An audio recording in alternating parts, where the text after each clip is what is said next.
Good afternoon, everybody.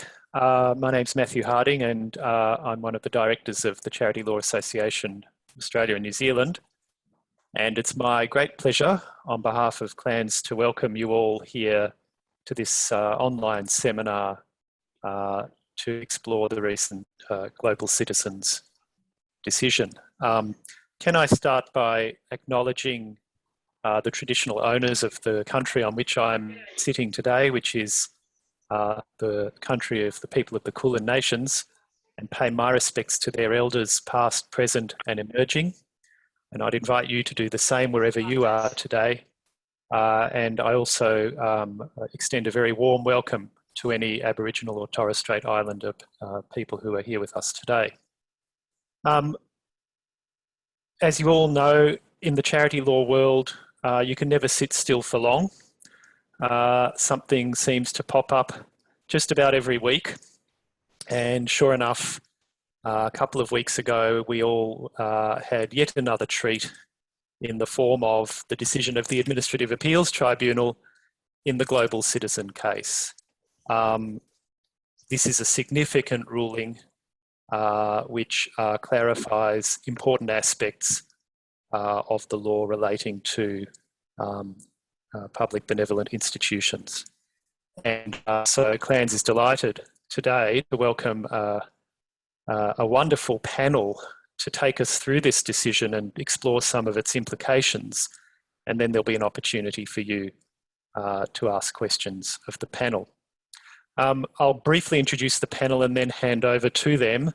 We have the pleasure today of being joined by two counsel who were involved in this case, Angela Lee and Jennifer Petrini QC, both of the Victorian Bar. Angela will be our first speaker, and then she'll hand over to Jennifer. We then have three luminaries of the charity law sphere, if I can put it that way, to follow up. Miles McGregor-Lowndes, Emeritus Professor at QUT, needs no introduction to anyone really, and he'll go third. He'll then hand over to Murray Baird, known to you all, I'm sure, as former General Counsel and Assistant Commissioner at the ACNC, and now a leading practitioner in the space. And then we'll be closing the panel presentations with Alex Milner, and Alex is one of the founding partners of the firm Milder and Huang. So this is a great lineup, and without further ado, I'm going to hand over to Angela to kick us off. Can I remind you, if you're not speaking, to have your microphones turned off, and I'll explain after the panel have completed their presentations how we will manage the Q&A. Thanks very much. Over to you, Angela. Thank you, Matthew, and good afternoon to you all. I've been very excited about joining the panel on this discussion because rarely do I get an opportunity to name drop this often in a single CPD. Hopefully you'll get a sense of how differently Global Citizen operates by the end of my introduction regarding its facts. So to kick off, I'm going to take you to Queen. This is no doubt an iconic image for many of us, and it is Queen performing at Live Aid in 1985. The story, in a sense, starts there. At Live Aid, there were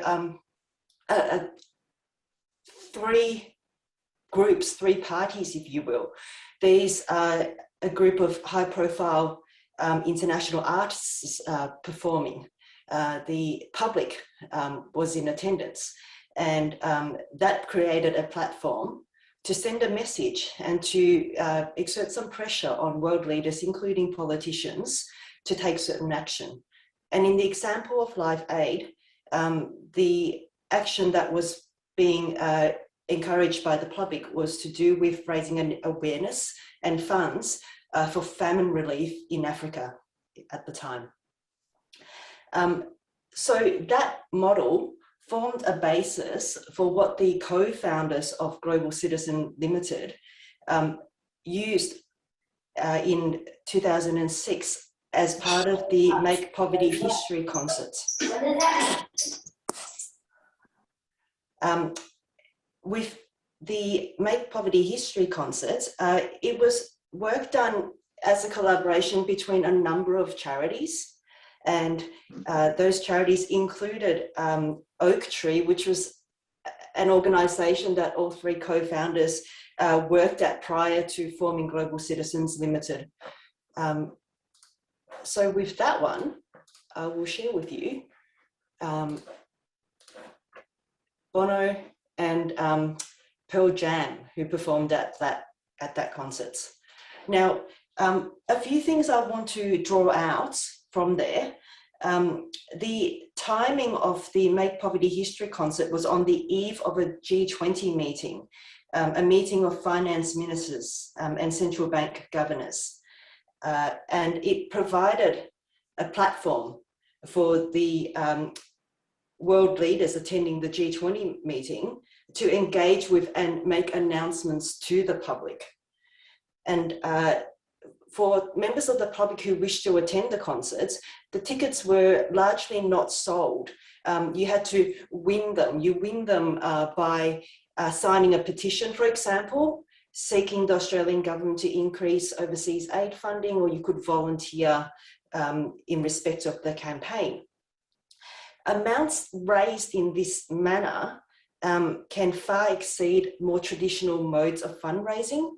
And I would refer, for example, to shaking a tin on a street corner or seeking donations from individual members of the public. It also allowed for the mobilisation of a younger generation who may not have the funds but may well have the passion and the energy to try to take the attention of these world leaders and steer their attention and direct them towards certain causes. The reasons of the tribunal also observed Mr. Simon Moss, who was one of the co-founders, that the Treasurer said that further increases in aid budgets would require demonstrable increases in public support, therefore linking this mobilisation of the public to commitments to aid funding. And also around that time, the federal opposition publicly committed to doubling aid budget if they were elected. So I share that with you to highlight to you some of the evidence in this case that linked this model of using this sort of this, to me, it's like a triangle, it's like a tripartite arrangement to secure funding and other actions towards the relief of poverty.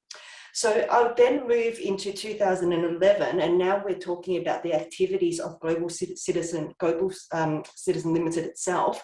And it was an end of polio campaign. It was timed to coincide with the eve of the Commonwealth Head of Government meeting. Again, ticket allocation was based on taking certain actions, such as signing a petition, or by 2011, social media was more prevalent, and you could certainly score points towards getting a ticket by, for example, tweeting certain messages, calling upon your local member to support certain causes, etc. So with that one, what we have here is John Legend performing at the end of polio concerts. What I would note there is the funding that was raised would go not to Global Citizen Limited, but directly to the Polio Eradication Initiative, which was a World Health Organization-led alliance. So the money doesn't feed through Global Citizens accounts or anything like that.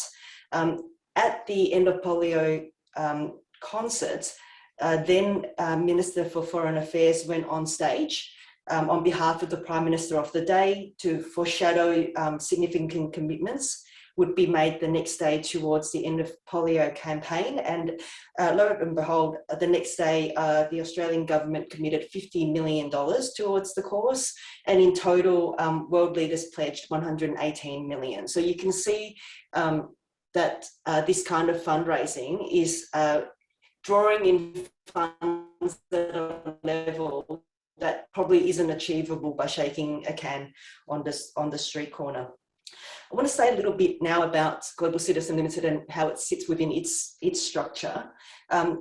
Its sole parent is a US entity, Global Poverty Project US, which is a public charity in the United States.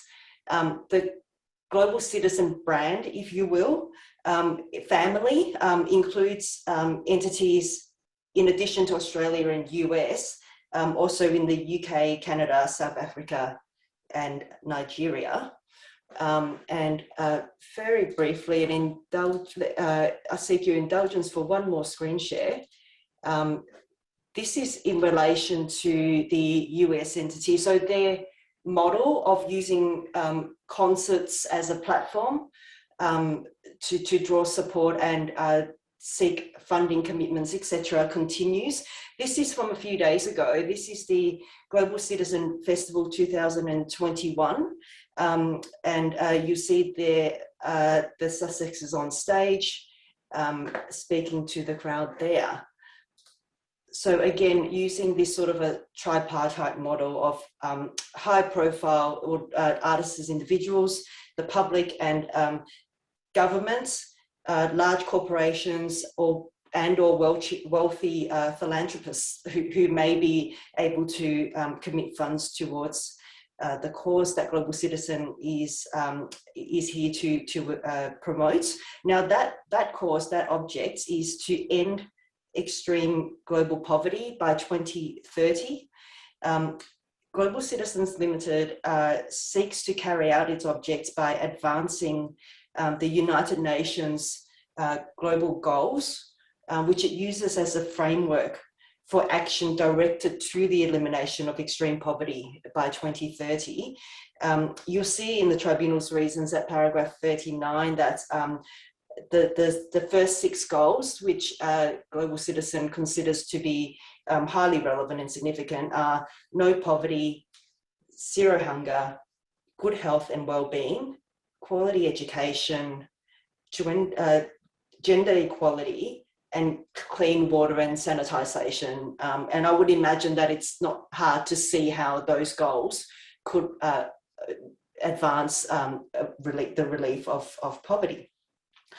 As to how Global Citizen carries out its activities, you'll see in the Tribunal's reasons at paragraph 41 that it talks about 5 elements.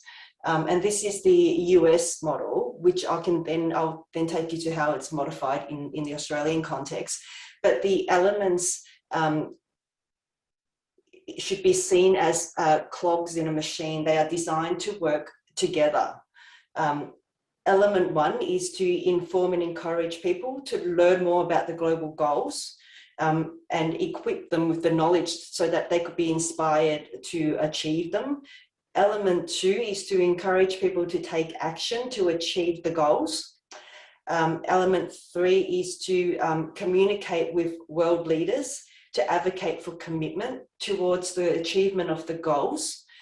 Element 4 is to combine the efforts of the engaged individuals, so the public, for example, at these concerts, Global Citizens partners, and Global Citizens pretty much always works in collaboration with others. It's not them alone that's seeking to eliminate extreme poverty. So they will work with partners, which could be sponsors, it could be other charitable organisations. I mentioned World Health Organization, for example, other alliances to advance these goals. And element 5 is to do with tracking the commitments of any commitments or pledges made.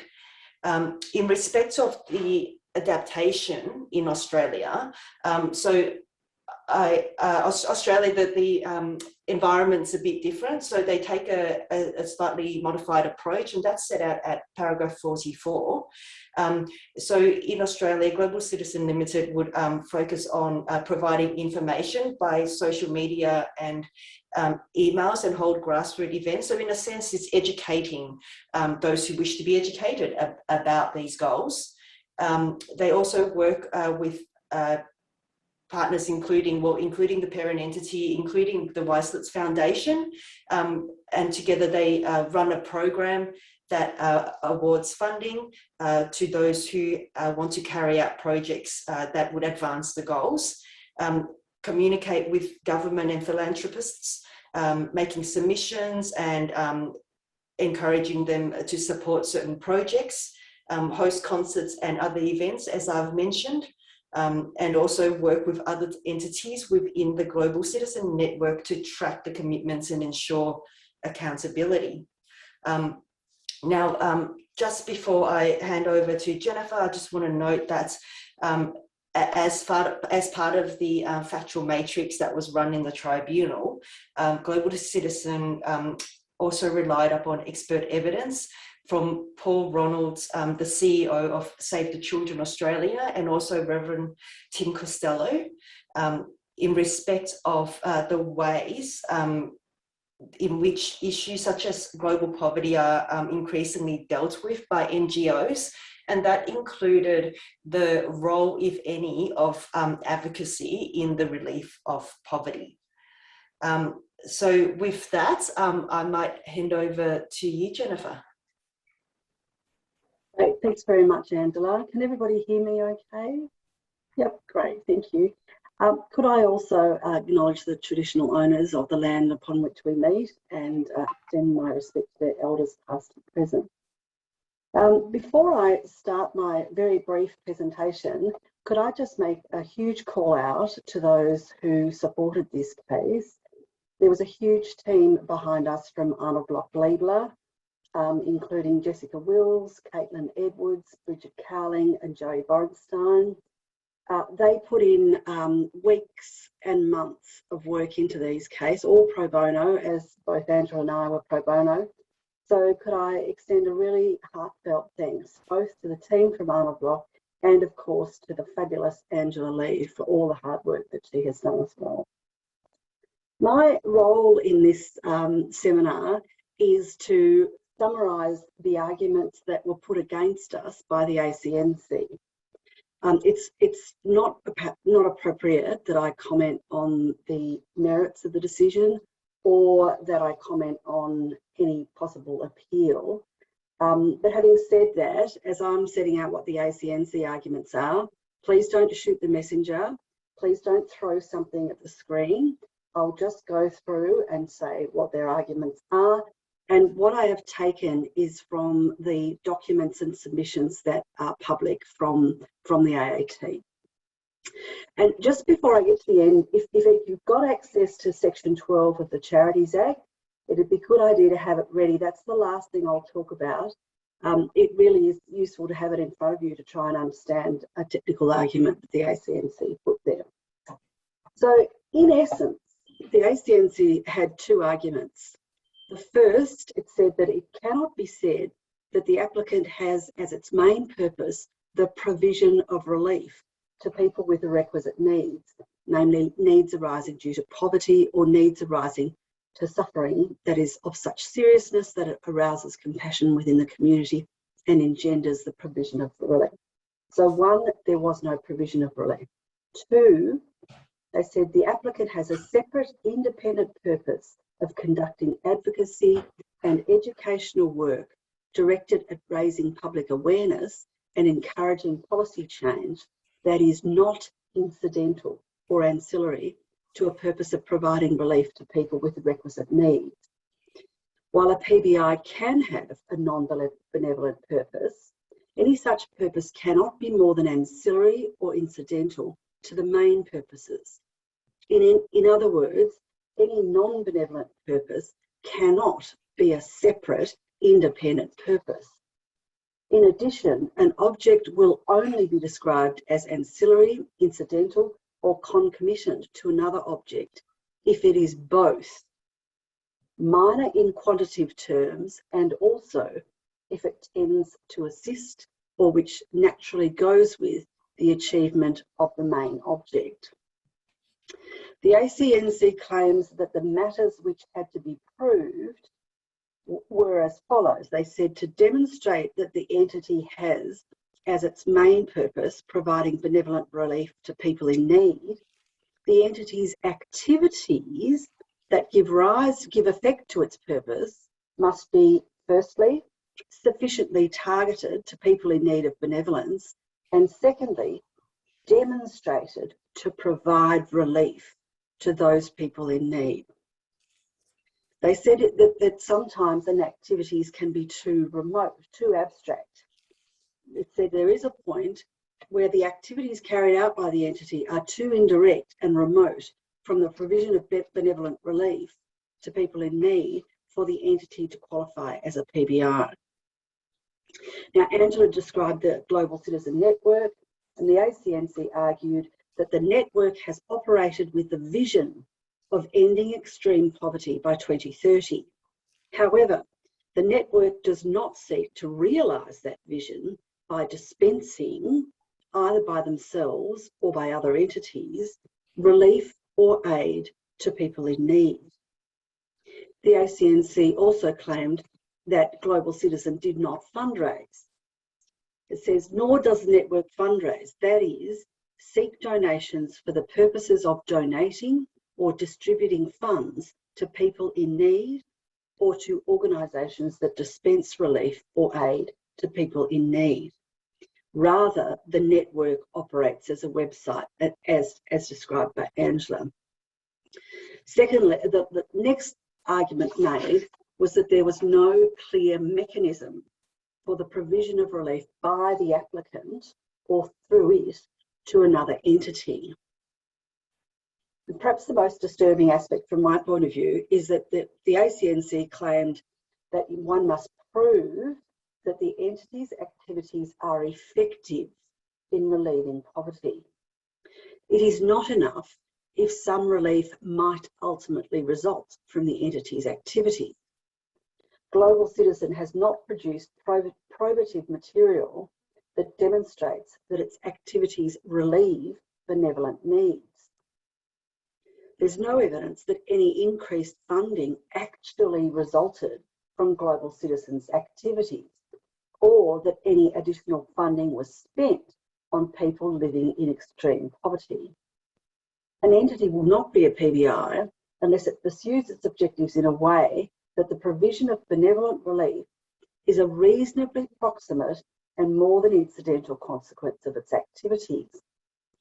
An organisation that has no robust, measurable, quantifiable output will face great challenges in demonstrating that its advocacy activities relieve poverty.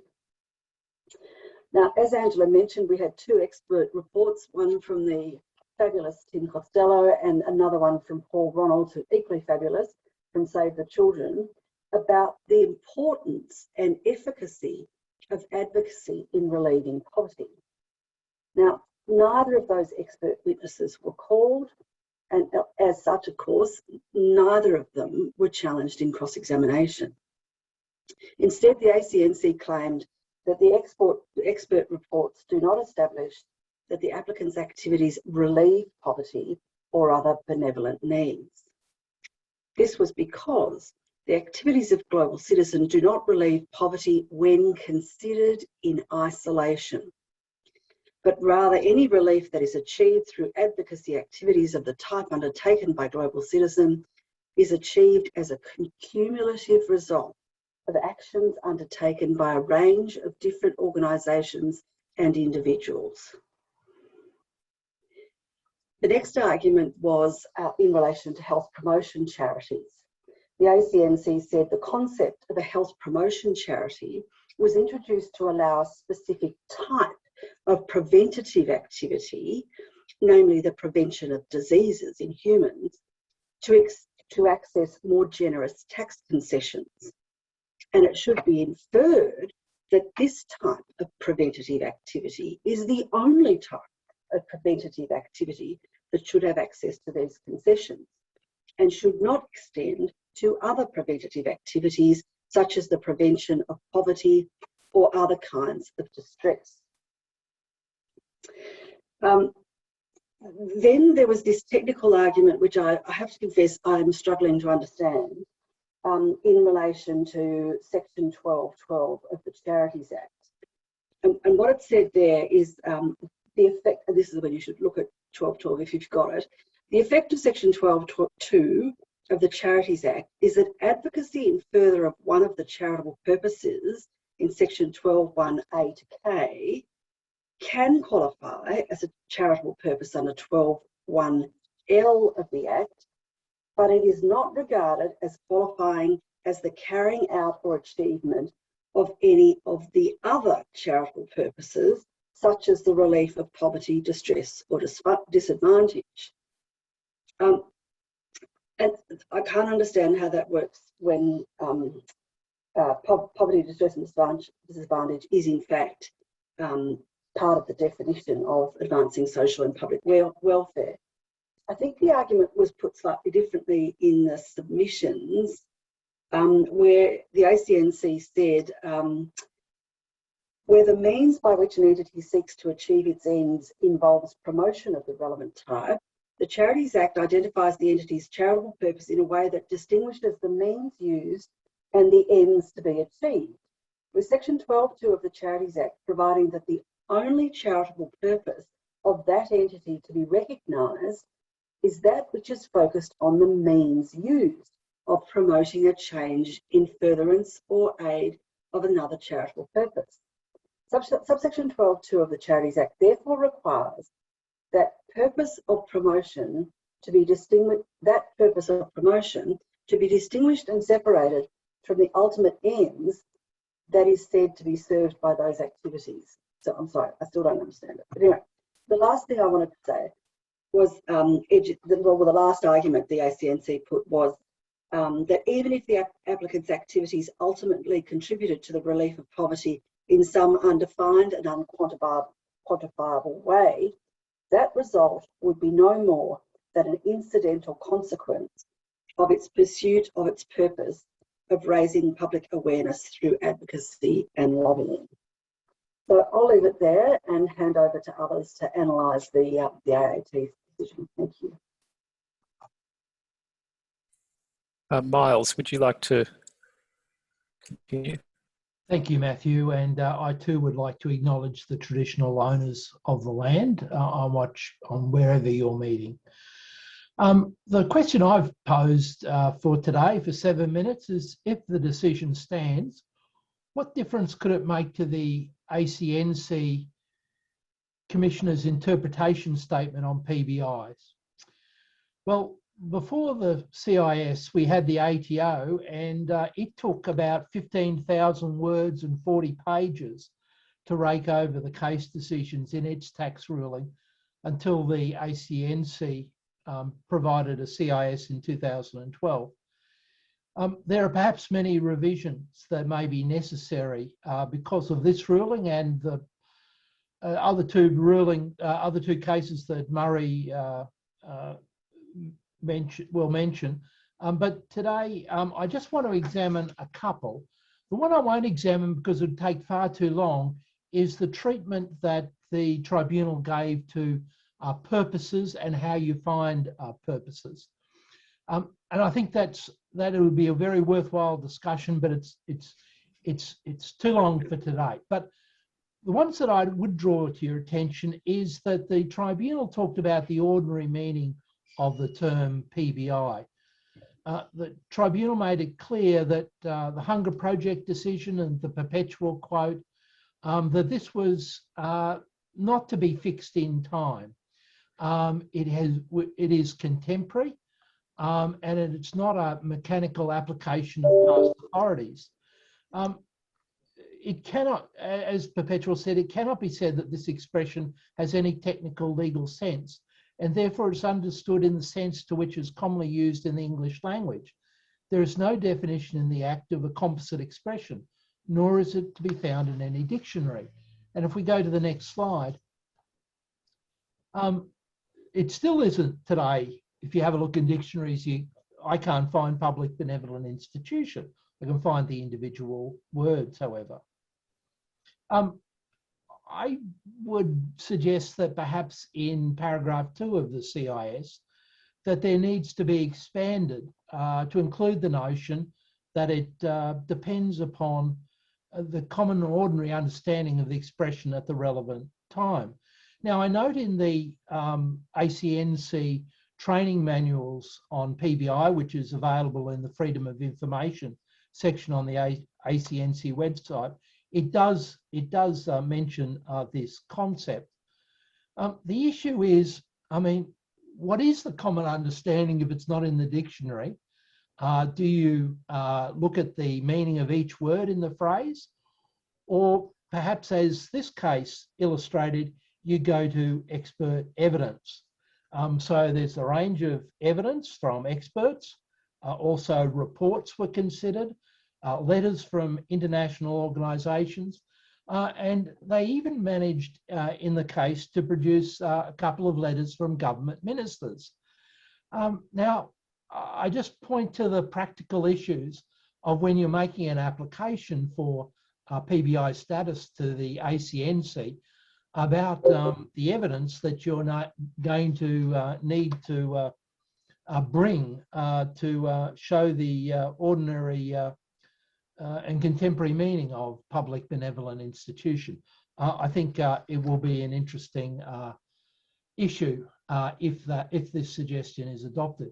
The next slide, please. The other thing I'd like to comment upon is paragraph 5.5.2, the main purpose. And the ACNC has been having a deal of criticism and helpful suggestions from many in the sector and many practitioners, particularly from religious organisations or those with a faith-based basis, that this definition, this requirement that it have a main purpose is not perhaps appropriate. Global Citizen does point that, and you can see that on the right hand of the screen, where their analysis of the authority suggests that we should not apply an exclusivity of purpose test to PBIs. And even the old ATO ruling, if you have a look at its 15,000 words, had that concession there. So I think that may well need to be revisited in any revision of the ruling. So those are the 2 points I'd like to draw to your attention today. And next slide. And just a quick advert.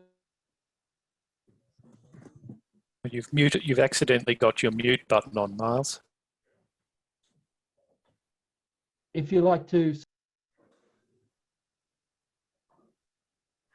I'm afraid you're still muted. A couple of experts on the talk about the case, but you can get a quarterly note of all the cases, and I think I've put the link in the text box. Thanks very much, Matthew. Thank you. Over to you, Murray. Yes, good afternoon from Wurundjeri land. I'm impressed that Miles is so modest about the QUT case notes that he even mutes himself while advertising them. But can I commend them as a really valuable way of keeping up to date with what's happening in charity law. Of course, charity law is still based on common law, and it's the stories that in fact make up the progress of charity law. I'd like to say, having heard from my colleagues that I concur and have nothing to add, but I particularly want to concur in Miles' comment that the ACNC Commissioner's interpretation statement on public benevolent institutions is probably due for a refresh, especially on that question of whether you can have more than one purpose as long as the main purpose is benevolent. But what I want to talk to today is the process of the appeal, of an appeal to the AAT, and the guidance that's given in this and other cases that deal with objection decisions from the ACNC. And I think that we may have some screen sharing of some slides as we go through, and we'll go to the slide of the value of these cases. For the first 5 years of ACNC, there was only one matter that came before the AAT. It was the Waubra Foundation case. And interestingly enough, it came down on the anniversary of the 5th anniversary of the ACNC being established. Now we're seeing a steady trickle of cases in the AAT, and as well as throwing light on our understanding of charity and its subtypes, it also throws light on how the review process from ACNC decisions operates. As I've said, the law develops through the cases. And as the report on the 5-year review of the ACNC Strengthening for Purpose observed, there should be test case funding made available to develop the law in matters of public interest. Although the ACNC Act gives the applicant an option to seek review in either the AAT or the Federal Court, the case of Australians for Indigenous Constitutional Recognition really gives pause to the advisor who's contemplating going direct to the Federal Court. In that case, which was brought in the Federal Court, His Honour Justice Thorley observed that if the applicant had sought guidance from the AAT could have provided that guidance. Matters of uncertainty in the law and public interest or importance could have been advanced in the AAT, and they could have been dealt with by a request to allocate a judicial or presidential member. The judge said that the applicant should have sought relief in the AAT because it was a perfectly acceptable alternative in a no-cost jurisdiction. And he referred to the cost of judicial resources being a consideration in such cases. The case itself involved an application for a maximum costs order to protect it from costs following the event of an adverse result. However, it serves as a warning, I think, to all practitioners that you really ought not use more judicial resources than necessary. And the implication is you ought to go to the AAT first. And I expect that this case will now weigh the choice of forum decision in favour of first going to the AAT. On a pragmatic basis, may I say, it does give the persistent applicants more bites at the cherry. But to return to Waubra, and we'll go to the next slide. This case involved a registered charity with concerns about the adverse health effects that it attributed to wind turbines on wind farms. Jennifer Petruni, QC, and Angela Lee appeared for the ACNC. The applicant challenged a decision by the ACNC to revoke a couple of subtypes. One was promoting human rights and the other was a health promotion charity. And in that case, the tribunal explained that the usual processes set out in the AAT Act were modified by the ACNC Act in respect of ACNC applications. For example, the applicant is limited to the grounds stated in the objection unless the tribunal orders otherwise. And secondly, that the applicant has the burden of proving that the decision should not have been made or should have been made differently. So a note to practitioners, your objection must be comprehensive, as you will be confined to it without further leave. So in ACNC matters at the AAT, there's a burden of proof on a civil standard, in contrast to the usual situation in the AAT, where the tribunal may simply affirm, vary, set aside, substitute, or remit for further consideration. The modification of the usual AAT process derives from the Tax Administration Act and really reflects the fact that the ACNC Act is a taxation act. So the question arises, does the burden of proof make any practical difference at all in conducting an appeal in the AAT? One implication is that the material time for consideration is the time when the objection decision was made by the ACNC. It is that decision made at that time that must be shown to be in error. And this is in contrast to the usual situation where the AAT considers a matter de novo, having regard to the facts at the time of the tribunal decision. Now, in Global Citizen, the tribunal said it's made no difference because there's been a continuum of activities and no deviation from those activities, but it may have relevance in a case where there has been a change. Now, this is not to say that the evidence cannot be adduced that wasn't presented to the ACNC. It may be that such evidence establishes facts as they existed at the point of time when the objection decision was made. So let's go to the Global Citizen case.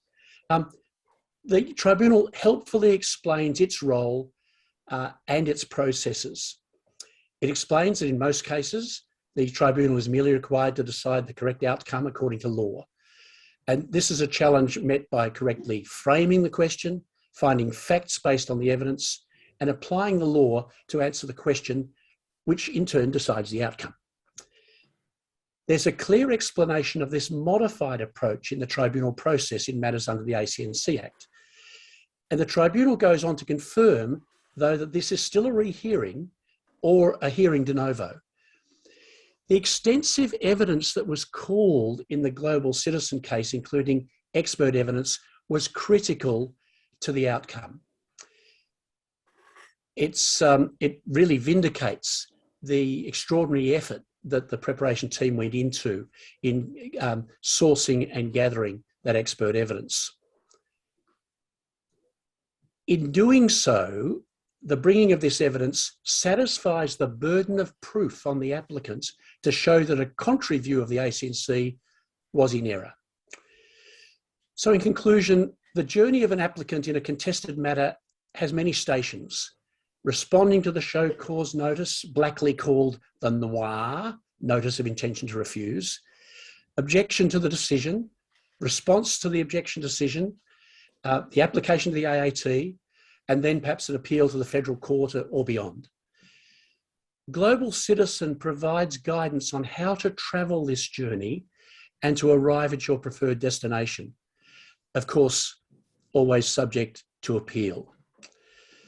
So as an afterthought, for me, I'm looking forward to my next Global Citizen concert. You never know who you may meet. I'll now hand over to Alex Milner. Thanks, Alex. Thanks, Murray. I'm just going to share my screen.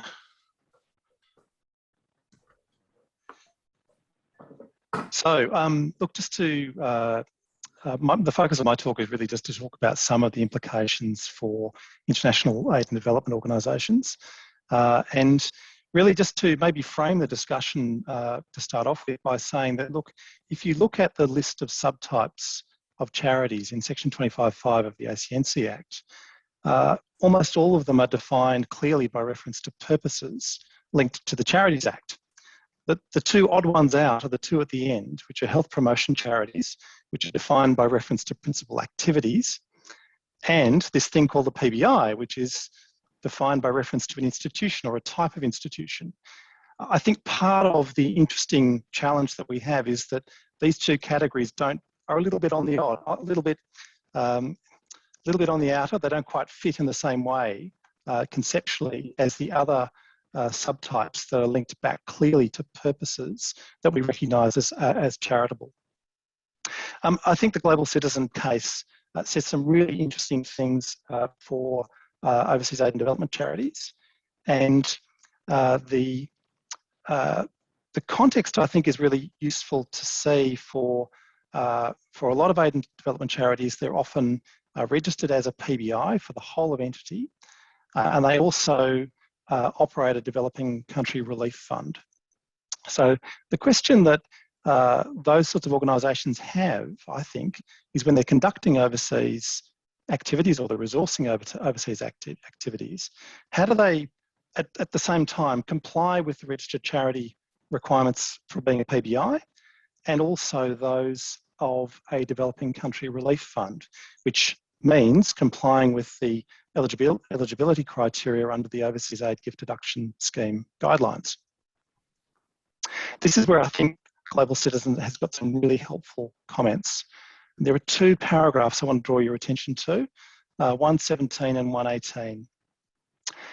117, the tribunal confirms that there is a need to adopt a contemporary meaning of the notion of PBI, and this is particularly relevant for international aid and assistance, where whether that be humanitarian assistance, which is obviously emergency relief, and more tied into the notion of direct relief, or the more indirect relief being developmental assistance.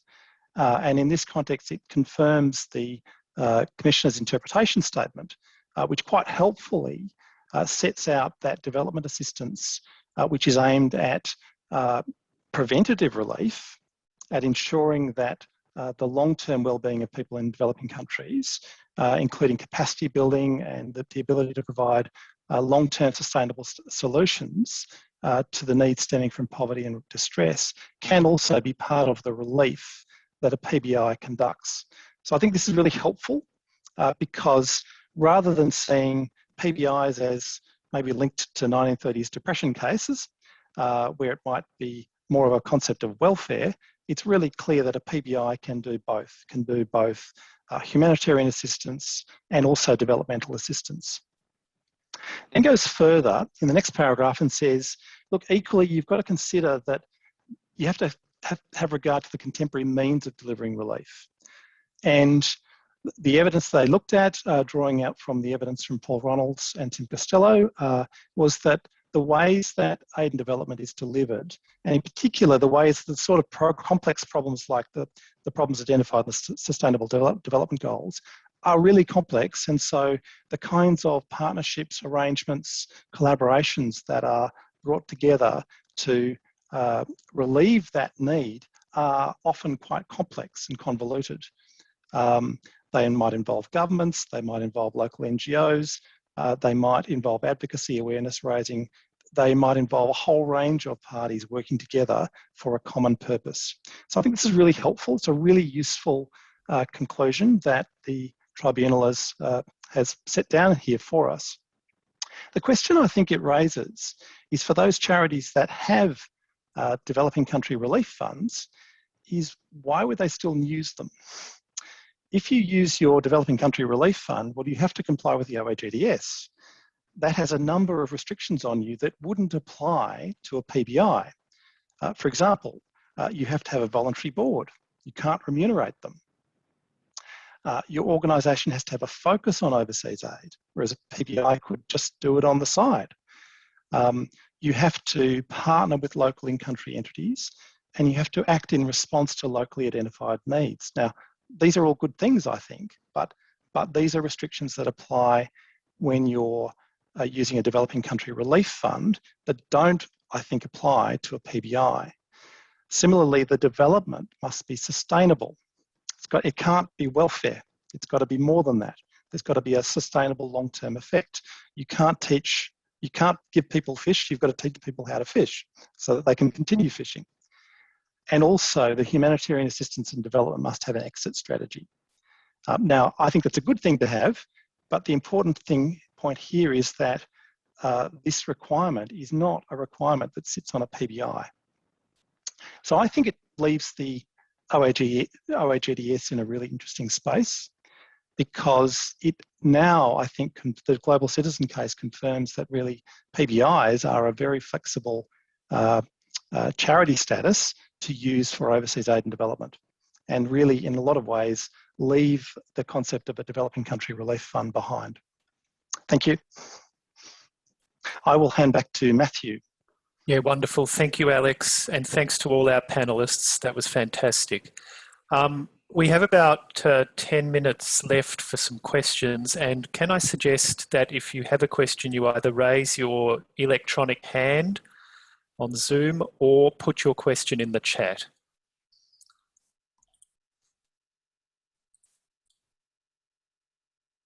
And while people are formulating questions, I might ask one just to get things rolling. Well, Sari's got one. Let me quickly ask about, I think it's the last paragraph of the Tribunal's reasons, where they say they are aware of the possible fiscal implications of their decision.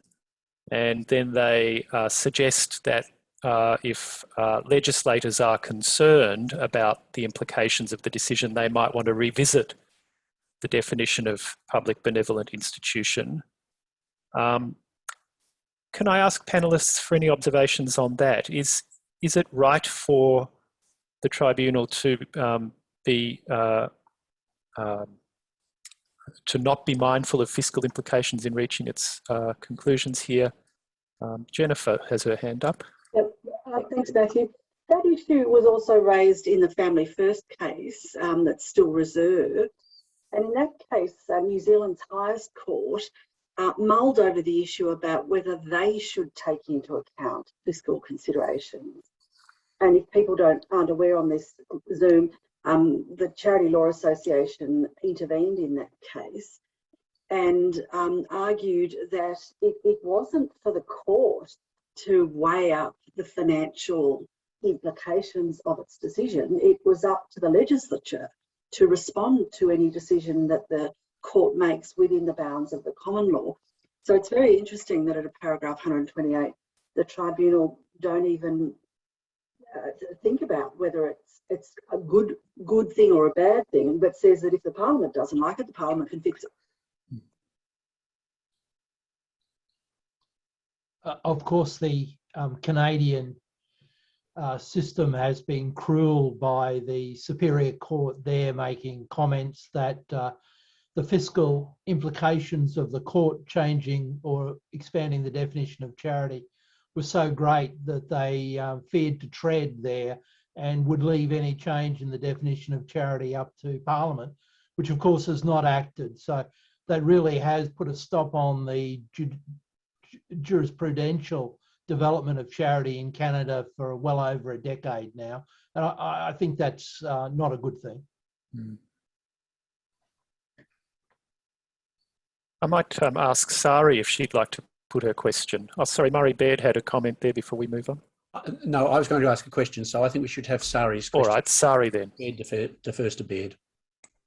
Sorry, I actually was happy to have it addressed through the chat. It's a bit INGO specific, but yes, Alex, you make a very good point about INGOs who are also overseas aid, gift deductible funds having to operate under narrower parameters. I guess my question is how flexible really are the options for INGOs who are also DFAT partners under the ANCP scheme? Sure, and you're right. And so there are other controls that DFAT would impose on charities that it funds. That will be through the grant agreement. That'll be through the accreditation process for DFAT accreditation. So it does have a number of other levers to impose. I suppose my point in raising the distinction between PBI and OAGDS is to point out, well, there are charities that are PBIs that don't have any DFAT funding that could, in theory, operate an overseas aid fund, or sorry, developing country relief fund. And I think the question is, why would they continue to do that? One of the interesting things for lots of INGOs is that they often have the developing country relief fund still there. They keep the endorsement for that fund, but really it doesn't serve a lot of purposes. Most of the funds tend to be received as by the PBI in its own right. Although the advice is don't give up your endorsement.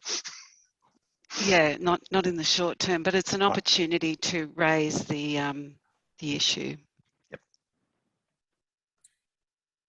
Great, thank you, Sari, and thanks, Alex. Any other questions that anyone would like to? Yes, Ian has a question. Thanks, Matthew. I guess my question was around the purposes activities distinction in the decision, because the tribunal was at pains in a number of places to really emphasise that activities are different to purposes. And yet the discussion around relief, whether that relief test was satisfied, seemed to be aimed almost purely at activities, and a discussion of whether indirect activities could amount to relief. I was just wondering if any of the panellists could shed a bit of light on why it was perhaps that the tribunal was focusing so much on activities in that place? Because I've always sort of seen that in the past as being a purpose of relieving poverty or relieving distress rather than activities, which might give some evidence of a purpose, but it's the focus on purpose, and the activities are relevant to the requirement to target your activities to those, your relief to those in need. That's sort of where the activities came in. So I was just sort of curious to whether the panelists could shed a bit more light on that purposes activities distinction, how that played out in the focus on relief activities. Thanks, Ian. It could be read that you start with purposes and then when you get to the targeting, you go to activities. But certainly my reading was it was consistent with the orthodox view that activities are a signpost to purpose, and that the treatment of all the activities was in fact a part of the process of discerning the purpose. Now, of course, that's consistent with Word. It's consistent with the Charities Act that now says we look at all the context. We look at the constitutional document, we look at the activities, we look at all the circumstances to discern purpose. And I think that we still have a purpose test in PBI. Is an institution for relief of poverty? And I assume the for would be expanded to for the purpose of relief of poverty. So I had certainly interpreted that as being a reasonably orthodox approach to the way we discern purpose. Would any of our other panelists like to speak to that point?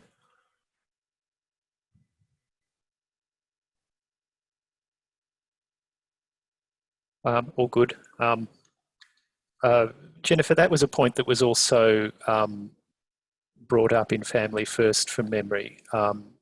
This question of the relationship between activities and purposes, in that case against the backdrop of a New Zealand statutory framework that's slightly different. But it may be that that decision from the New Zealand Supreme Court says something of interest on that question in time. Yeah, it is, and I've been pondering about this issue in relation to PBIs, and I haven't finalised my thinking in relation to it. But it is interesting to note that in relation to health promotion charities, it is the activities that are the relevant yardstick, that are the talisman, not the purpose. And so I do wonder whether PBI is becoming more of an activities-based test than a purpose-based test. For example, it's not that the entity has a charitable purpose or it is just that it is a public benevolent institution. So in order to characterise the institution, it might be that PBI requires a greater focus on activities. Thanks, Jennifer. And just for information, Miles has given us the relevant passage from the reasons on the purpose activity point, in case anyone wants to have a look at that. We probably have time for one more quick question if anybody wants to ask one, otherwise we can wrap it up. Oh, Sari Baird has a question regarding the blurring of the distinction between a PBI that participates in a political process as part of its activities in providing benevolent relief and an entity that's pursuing political outcomes for their own sake. Sari, did you want to just quickly speak to that? I was just wondering, I wasn't really sure where that was going. I note the comment that if there's a sense that needs to be more clearly defined, that Parliament might need to refine the definition in legislation.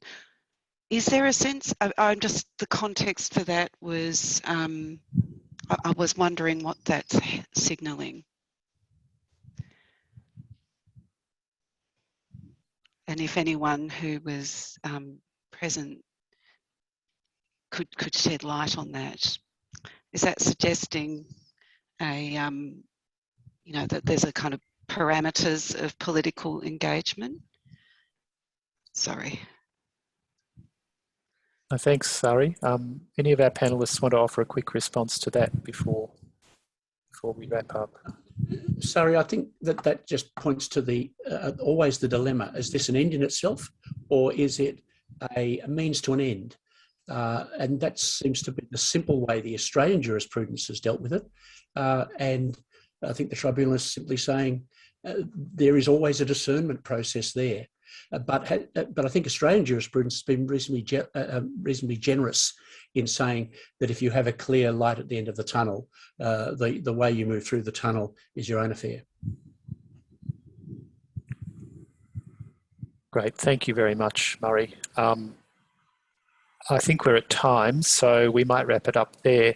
Can I once again thank all of our panellists for fantastic presentations. You've really shed a lot of light on what is quite complex and multifaceted decision, and one that we'll all be thinking about for some time to come. So could everyone join with me in, thanking everybody in some virtual way so that we can show our appreciation. Wonderful. And with that, I wish you all a good afternoon.